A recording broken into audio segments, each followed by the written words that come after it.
Hello दोस्तों, स्वागत है आपका हमारे यूट्यूब चैनल पर। कैसे हैं आप सब? पढ़ाई कैसी चल रही है? उम्मीद है अच्छे होंगे, पढ़ाई भी अच्छे से कर रहे होंगे।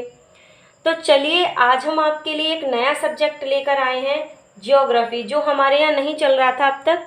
अब हम आज से ज्योग्राफी शुरू कर रहे हैं, क्योंकि ज्योग्राफी बहुत सी प्रतियोगी परीक्षाओं में आता है, एक जीके की तरह।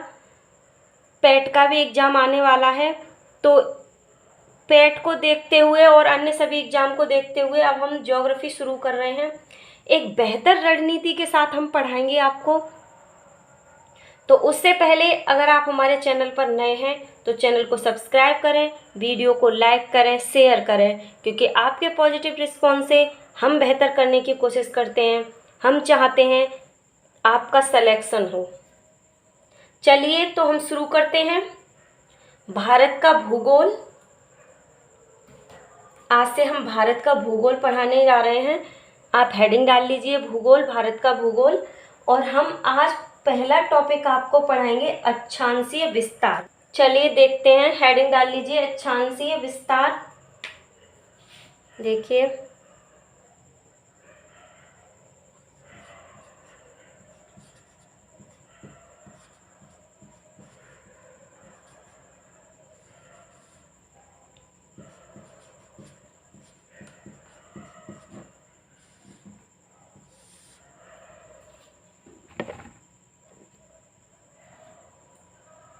देखिए अक्षांशीय विस्तार आज हम आपको पढ़ाएंगे, पहला टॉपिक। हेडिंग डाल ली आप सबने? चलिए शुरू करते हैं फिर। देखिए, ये हमारा ग्लोब है।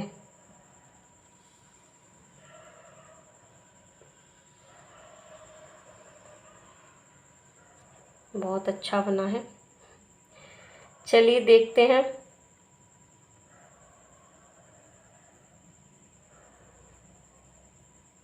हमें बस समझना है, समझते हैं। चलिए देखते हैं, ये हमारा ग्लोब है, ठीक है। और देखिए, ये एक लाइन है जो हमारी पृथ्वी को दो बराबर भागों में बांट रही है। ये जो लाइन है पृथ्वी को दो बराबर भागों में बांट रही है, तो हम इस लाइन को क्या कहेंगे? इस लाइन को क्या कहते हैं? भूमध्य रेखा। क्या कहते हैं? भूमध्य रेखा। क्लियर हो रहा है? और इस रेखा को क्या कहते हैं? भूमध्य रेखा। और क्या कहते हैं? विषुवत रेखा। यहाँ लिख लीजिए, विषुवत रेखा। यहाँ हम इसको एक और बोलेंगे, 0 डिग्री अक्षांश, ठीक है। इसको हम भूमध्य रेखा कहेंगे, विषुवत रेखा कहेंगे, और इसको हम 0 डिग्री अक्षांश भी बोलते हैं। अब देखिए, इंग्लिश वाले लोग देख लो, इंग्लिश में हम इसे क्या बोलेंगे? इंग्लिश में हम बोलते हैं इसे इक्वेटर। इंग्लिश में क्या बोलते हैं हम? इक्वेटर। देख लीजिए अब।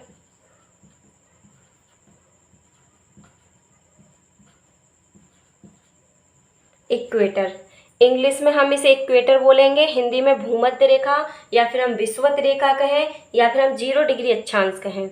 ये एक ऐसी रेखा है जो पृथ्वी को दो बराबर भागों में बांटती है।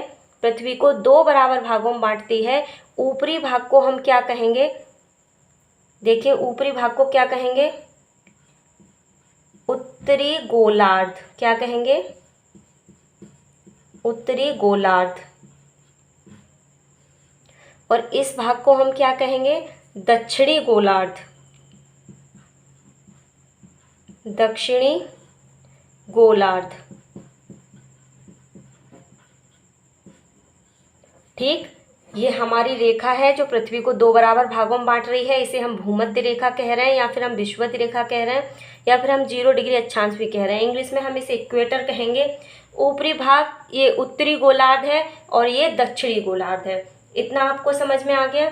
अब देखिए, सबसे पहले हम ये देखते हैं, ये 0 डिग्री अक्षांश था, ठीक है ना। अब देखिए कितनी अक्षांश रेखाएं हम खींच सकते हैं, कितनी अक्षांश रेखाएं। देखिए 90 अंश का कोण हम बनाते हैं अगर, तो कैसे बनता है 90 अंश का कोण? कुछ इस तरीके से ये 90 अंश का कोण बनेगा, एक सीधी लाइन होती है 90 अंश की। अब देखिए अगर हम एक अंश, एक एक डिग्री पर अगर हम अक्षांश खींचते हैं तो कितने खींचे जाएंगे? ये तो 0 डिग्री अक्षांश था हमारा, 0 डिग्री अक्षांश था। अब 1 डिग्री, 2 डिग्री, 3 डिग्री, 4 डिग्री, 5, 6, 7, ऐसे यहाँ 90 अंश का ये कोण बनना है तो कितने बनेंगे? 90, ठीक है ना। तो 90 अक्षांश यहाँ हमारे बन जाएंगे। क्लियर हो रहा है? ऐसे ही अगर हम यहाँ खींचें 90 अंश का कोण तो 90 अक्षांश हमारे यहाँ बन जाएंगे। लेकिन आपको ध्यान देने वाली एक चीज़ है कि जो ये अक्षांश बनेगा वो क्या होगा? ये एक रेखा नहीं होगी, आपको एक बिंदु प्राप्त होगा, एक बिंदु प्राप्त होगा यहाँ पर, ठीक है ना। तो हम क्या कहेंगे कि कितनी अक्षांश रेखाएं हमें मिलेंगी? तो सबसे पहले तो आप याद रखिए ये आपकी अक्षांश रेखाएं हैं, ये आपकी अक्षांश रेखाएं हैं, ये आपकी अक्षांश रेखाएं हैं, ठीक। ऐसे ही ये 0 डिग्री अक्षांश के इधर भी होंगी कुछ इस तरीके से अक्षांश रेखाएं ये हैं आपकी। सबसे पहले तो आप अक्षांश रेखाएं तैयार करो, आप उनको पहचानो अक्षांश रेखाएं क्या होती हैं। तो ये जो पूर्व से पश्चिम ये जो रेखाएं खींची जाती हैं किसके? विषुवत रेखा के समांतर। ये देखिए सब समांतर हैं, सब समांतर हैं। तो अक्षांश रेखाएं विषुवत रेखा के समांतर होती हैं। पहला पॉइंट, आपकी विषुवत रेखा कौन सी थी? ये आपकी विषुवत रेखा है, ठीक है ना। ये आपकी विषुवत रेखा है, विषुवत रेखा के समांतर होती हैं अक्षांश रेखाएं, समांतर हैं, ठीक है। तो देखिए अक्षांश रेखाएं कुछ लोग नहीं समझ पा रहे होंगे, अक्षांश रेखाओं को हम लैटिट्यूड कहेंगे। लैटिट्यूड इंग्लिश वाले देख लीजिए, लैटिट्यूड है हमारा अक्षांश रेखाएं। तो देखिए कितनी अक्षांश रेखाएं खींचेंगी, इसमें अगर कोई कन्फ्यूजन हो, 0 डिग्री अक्षांश, इक्वेटर या भूमध्य रेखा या विषुवत रेखा, एक ही बात है, ठीक है। और इसके समांतर ये रेखाएं हैं, ये हमारी क्या है? अक्षांश रेखाएं क्या हैं? लैटिट्यूड्स हैं। ओके, ये समझ में आ गया आपको कि अक्षांश रेखाएं कैसी होती हैं, ठीक है। ये उत्तरी ध्रुव है, ये दक्षिणी ध्रुव है। अब देखिए कितनी अक्षांश रेखाएं हम खींच सकते हैं। हमने जो बता रहे थे हम 90 अंश का कोण बनाएंगे, एक एक अंश पे अगर हम खींचेंगे तो आप कहोगे कि 90 खींच जाएंगी, लेकिन नहीं। जो ये यहाँ 90 वाला होगा वो एक पॉइंट मिलेगा आपको, ये एक रेखा नहीं होगी। तो देखिए कितनी हमें मिलेंगी अक्षांश रेखाएं, कितनी मिलेंगी देखते हैं अभी। देखिए 90 अंश का हमने कोण बनाया तो एक एक अंश पे 90 हो गई, लेकिन यहाँ जो मिलेगी वो एक पॉइंट मिलेगा, इसको हम नहीं गिनेंगे। तो 90 से एक कम कर देंगे, ये कितना हो जाएगा? 89, ठीक है। 89 हमें इधर मिलेंगी ऊपर, और 89 ही फिर हमें यहाँ मिलेंगी। कैसे? यहाँ भी तो हम अगर देखो एक एक अंश पे करेंगे तो 90 अंश का कोण बनेगा, तो यहाँ भी हमें 89 मिल जाएंगी, ठीक है। 89 अक्षांश ऊपर होंगे, 89 अक्षांश नीचे होंगे, और हमारा एक अक्षांश ये भी है, ये भी एक लैटिट्यूड है। कौन सा? 0 डिग्री अक्षांश, से हम कहेंगे इक्वेटर कहेंगे, ये भी तो है, प्लस इसको भी तो हम ऐड करेंगे, ठीक है ना। 89 ऊपर, 89 नीचे, और ये +1, ये कौन सा हमारा? इक्वेटर, इसको ऐड करेंगे तो कितनी हो जाएंगे? हम इसको ऐड करेंगे तो ऐड करिए 179। ये आपकी क्या है? अक्षांश, कुल अक्षांश। आपसे पूछा जाए कि कुल अक्षांश कितने होते हैं, तो ये है आपका 179 कुल अक्षांश, कुल अक्षांश। ठीक, क्लियर हो रहा है? कुल अक्षांश कितने हो जाएंगे? 179। हमने इतना क्लियर कराया। अब देखिए अगला प्रश्न उठता है आपका कि दो अक्षांश के बीच की दूरी कितनी होती है। एक प्रश्न है आपका कि दो अक्षांश, दो लैटिट्यूड्स के बीच की दूरी कितनी होती है। तो आप याद रखिए, 111 किलोमीटर होती है।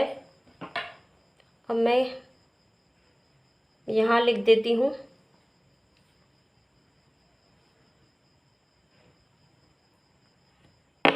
चलिए यहाँ लिख लीजिए,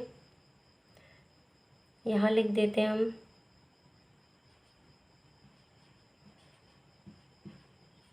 दो अक्षांश के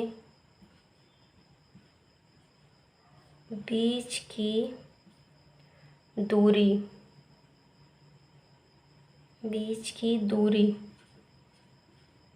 देखिए कितनी होगी?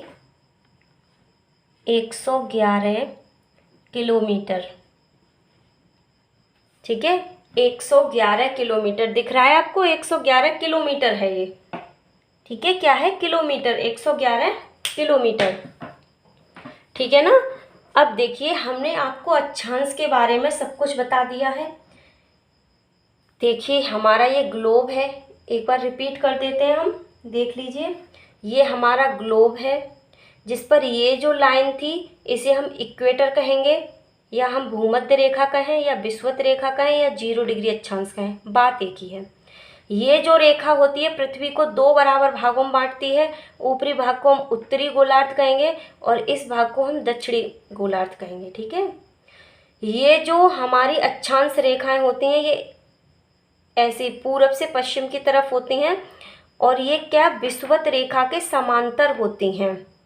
अक्षांश रेखाएं लैटिट्यूड्स इक्वेटर के या फिर हम कहें विषुवत रेखा के समांतर होते हैं। ठीक है, इक्वेटर के पैरेलल होंगी क्या? लैटिट्यूड्स। समझ में आ रहा है?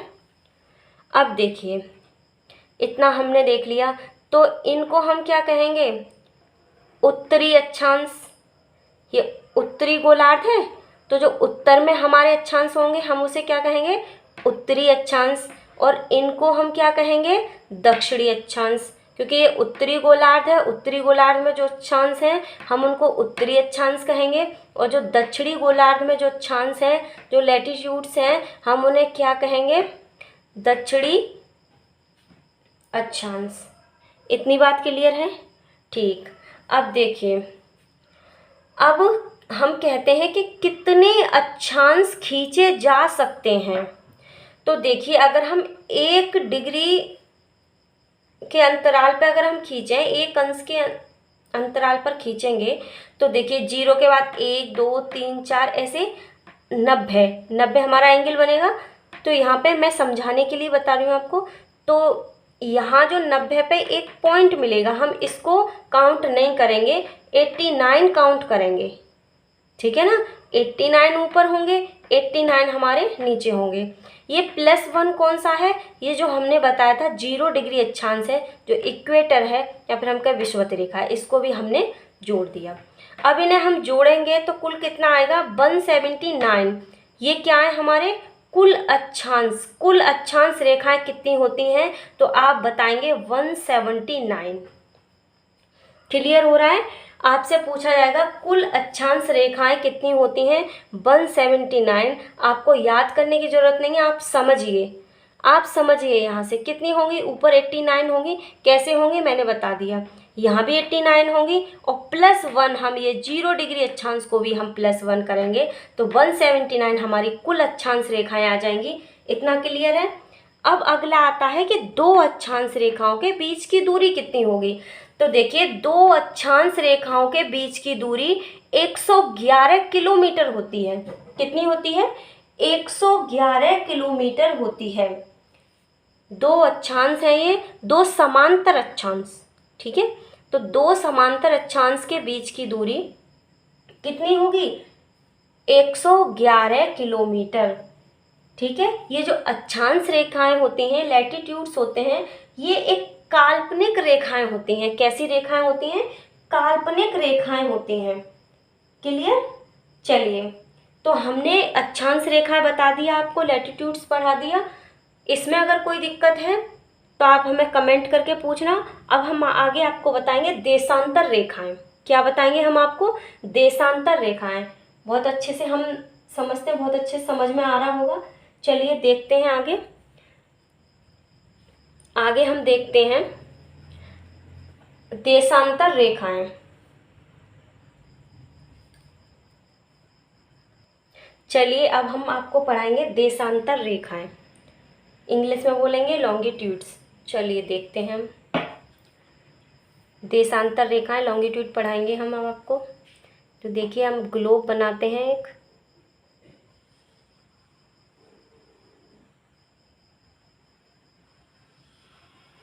आपको समझाने के लिए ग्लोब बनाते हैं। चलिए देखिए, हमारा ग्लोब है। देखिए, ये एक लाइन है, एक सीधी लाइन है जो पृथ्वी को दो बराबर भागों में विभाजित कर रही है। हम इसको क्या कहेंगे? इसको हम क्या कहेंगे? हम इसको 0 डिग्री देशांतर कहेंगे। देशांतर, 0 डिग्री देशांतर। ठीक है, 0 डिग्री लॉन्गिट्यूड। इतना क्लियर है? अब देखिए, और देखिए और क्या बोलेंगे इसको? 0 डिग्री देशांतर को ग्रीनविच रेखा भी हम कहेंगे। क्या कहेंगे इसको? ग्रीनविच रेखा। ग्रीनविच रेखा, या फिर हम और इसको क्या कहेंगे? तो हम इसको बोलेंगे प्रधान यामोत्तर रेखा। क्या बोलेंगे? प्रधान यामोत्तर रेखा। चलिए यहाँ लिख लीजिए ये भी, प्रधान यामोत्तर रेखा। प्रधान यामोत्तर, यामोत्तर रेखा। ठीक है, हम इसको प्रधान यामोत्तर रेखा बोले या 0 डिग्री देशांतर बोले, बात एक ही है। अब देखिए, इसको हम ग्रीनविच रेखा भी बोलते हैं। ठीक है ना, ये तीनों नाम एक ही हैं। चाहे प्रधान यामोत्तर रेखा कहें, चाहे ग्रीनविच रेखा कहें, चाहे 0 डिग्री देशांतर कहें।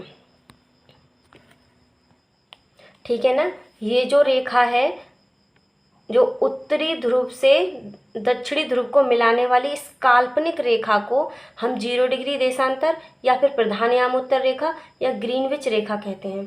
ग्रीनविच रेखा क्यों कहते हैं? क्योंकि यह लंदन के ग्रीनविच शहर से गुजरती है। ये जो रेखा है लंदन के ग्रीनविच शहर से गुजरती है, इसलिए हम ग्रीनविच रेखा भी बोलते हैं। इसको प्रधान यामोत्तर रेखा भी कहते हैं, 0 डिग्री देशांतर भी कहते हैं। यह पृथ्वी को दो बराबर भागों में बांटती है, जो उत्तरी ध्रुव को दक्षिणी ध्रुव से मिलाती है। क्लियर हुआ? ये हमारा उत्तरी ध्रुव है, ये हमारा दक्षिणी ध्रुव है। ये आप समझना, ये हमारा उत्तरी ध्रुव है, ये हमारा दक्षिणी ध्रुव है। उत्तरी ध्रुव को दक्षिणी ध्रुव से मिलाने वाली रेखा जो काल्पनिक रेखा है उसे हम ग्रीनविच रेखा कहते हैं। ये लंदन के ग्रीनविच शहर से गुजरती है। ठीक, इतनी बात समझ में आई? चलिए अब देखिए, अब हम देखते हैं कि देशांतर रेखाएं क्या होती हैं। देशांतर रेखाएं भी होती हैं, वो काल्पनिक रेखाएं हैं। देखिए, ग्रीनविच रेखा के पूर्व में उत्तरी ध्रुव को दक्षिणी ध्रुव से मिलाने वाली रेखा, ये उत्तरी ध्रुव को दक्षिणी ध्रुव से मिलाने वाली रेखा, ये जो होंगी ये आपकी क्या होंगी? देशांतर रेखाएं होंगी। ये पूर्व में। अब पश्चिम में उत्तरी ध्रुव को दक्षिणी ध्रुव से मिलाने वाली रेखा, ये क्या होंगी? पश्चिमी देशांतर रेखाएं होंगी। ये क्या होंगी? आपकी पश्चिमी देशांतर रेखाएं होंगी। ये बात समझ में आ रही है। ये देशांतर रेखाएं हैं, ये आपके उत्तर से दक्षिणी बिंदु को मिलाने वाली रेखाएं हैं। ये काल्पनिक रेखाएं हैं, इन्हीं को हम देशांतर रेखाएं कहते हैं। ठीक है, इतनी बात समझ में आई। चलिए, तो ये क्या है, ये वाली जो रेखाएं होंगी ये पूर्वी साइड है ना इस लाइन के। ये कौन सी लाइन थी हमारी, ग्रीनविच रेखा। ग्रीनविच रेखा के पूर्व में ये क्या है, पूर्वी देशांतर, पूर्वी देशांतर। ठीक, और ग्रीनविच रेखा के इधर पश्चिम में पश्चिमी देशांतर, पश्चिमी देशांतर, देशांतर रेखाएं, रेखाएं। ठीक है, क्लियर हो रहा है। ठीक है ना, अब आपको समझ में आ गया देशांतर रेखाएं क्या होती हैं। उत्तरी ध्रुव को दक्षिणी ध्रुव से मिलाने वाली काल्पनिक रेखाएं हैं देशांतर रेखाएं। समझ में आ रहा है। और जो 0 डिग्री देशांतर होती है हम उसे ग्रीनविच रेखा कहते हैं। यह लंदन के ग्रीनविच शहर से गुजरती है। ठीक, अब देखिए, ये रेखाएं समांतर नहीं होती हैं, देशांतर रेखाएं समांतर नहीं हैं, लेकिन जो हमने अक्षांश रेखाएं पढ़ाई थी वो समांतर थी, समांतर थी। ये समांतर नहीं है। ठीक है ना, ये समांतर नहीं है। देखिए, ध्रुव से, ध्रुवों से अगर हम विषुवत रेखा की तरफ जाएंगे, विषुवत रेखा यहाँ थी, यही तो थी विषुवत रेखा, तो ध्रुवों से विषुवत रेखा की तरफ जाने पर देशांतरों के बीच की दूरी बढ़ती है। ठीक है ना, देशांतरों के बीच की दूरी बढ़ती है। और अधिकतम दूरी कितनी होती है, 111.33, 111.33 किलोमीटर। इस चीज को आप लिख लीजिए। देखिए, लिखाते हैं हम इस पॉइंट को। तो सबसे ज्यादा दूरी कहाँ होगी, देशांतरों की विषुवत रेखा पे सबसे ज्यादा दूरी होगी। तो इस पॉइंट को लिख लीजिए।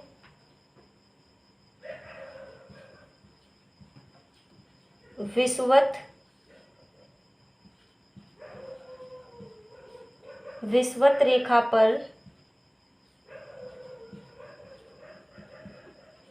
देशांतर रेखाओं, देशांतर रेखाओं के बीच अधिकतम दूरी होगी, अधिकतम दूरी होगी। कितनी दूरी होगी वो आप लिख लीजिए, 0.33 किलोमीटर। क्लियर नहीं हो पा रहा है क्या, अब सही दिख रहा होगा। ठीक है ना, तो विषुवत रेखा पर देशांतरों के बीच की अधिकतम दूरी कितनी होगी, ये दूरी लिखा हुआ है, दूरी लिखा हुआ है ये। दूरी, ठीक है ना, दूरी कितनी होगी, 111.33 किलोमीटर। ठीक है, देशांतर रेखाएं समांतर नहीं होती हैं, ये क्लियर हो रहा है, इसमें कोई दिक्कत तो नहीं है। तो देखिए, आज हमने आपको ज्योग्राफी में देशांतर रेखाएं और अक्षांश रेखाएं पढ़ाई हैं। अगर इसमें कोई कन्फ्यूजन है आपको तो आप हमसे कमेंट करके पूछ सकते हैं। और हमारी क्लासें कैसी लग रही हैं एक बार हमें ज़रूर बताएं। चैनल पर नए हैं तो जाते जाते चैनल को सब्सक्राइब करते जाएं, क्योंकि आगे आपको वीडियो ऐसे ही मिलती रहेंगी। चैनल को सब्सक्राइब करें, वीडियो को लाइक करें, शेयर करें, पढ़ते रहें, हंसते मुस्कुराते रहें। तो आज के लिए बस इतना ही, कल हम मिलते हैं अगले टॉपिक के साथ। आज के लिए thanks for watching, take care, bye bye.